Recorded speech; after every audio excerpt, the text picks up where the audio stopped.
Hello everybody, this is Onga Tonga Team and welcome sa ating video for today.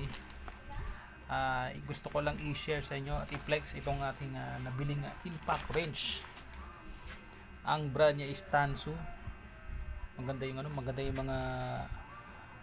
mga feedback niya at kaya niya bumukas, kumalas ng rusty bolts galing sa mga old tires.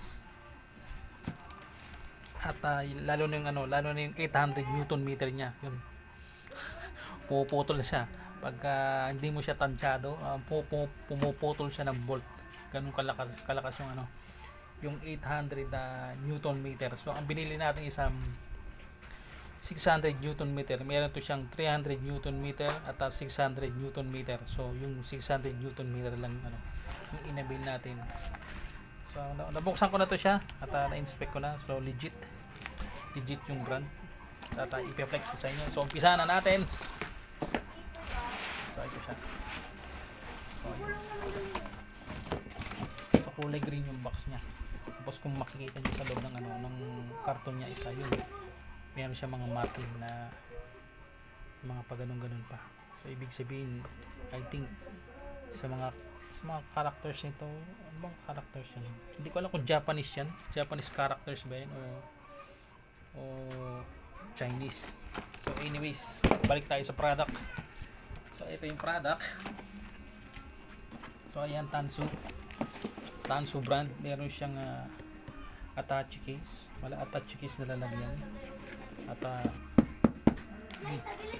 matibay. So ayun, ito yung main product. So bago tayo makarating dito sa main product, isa-isahin muna natin. Mag-umpisa tayo dito sa kanyang battery.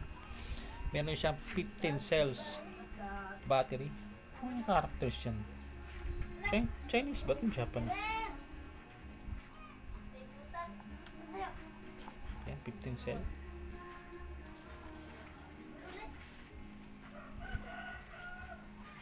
Ay, ibig sabihin yan, 15 cell battery at meron siyang charger. Ayan, so check natin kung gumagana yung kanyang charger. Ayan.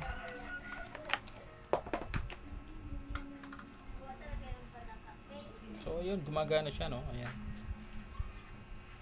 solo may nagamit na o nakabola, ibig sabihin nag-charge. So pag green yan siya is full na yung battery. So gumagana yung charger. At dito na tayo sa ating mga accessories ba to. So meron siyang grasa. Sa kaya ng grasa na to. So malalaman natin sa manual. So ito yung manual niya, yan.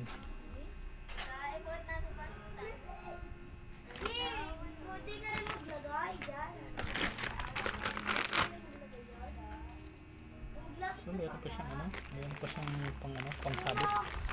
Ayan yung mga socket wrench niya, ayan. Socket wrenches. So ayan, 12mm. Ito papatas ang kaya ito. May parang gasket, may o-ring, tapos parang may pin. Okay, so malalaman natin sa manual. So ayun yung mga socket wrenches niya. Ayan. So ito na yung product. So ayan yung product. Brushless. So ayan, testingin natin. So maganda yung grip niya. So testingin natin, ayan. So ganun, no? Pagka salpak mo ng battery, normally open yung ilaw niya. So yun yung indicator, ibig sabihin full charge. So yun, pag mayroong indicator na ano pagka may mini ano lang siya, may seconds lang siya. Or tapos yun mamamatay ng ano, yung ilaw.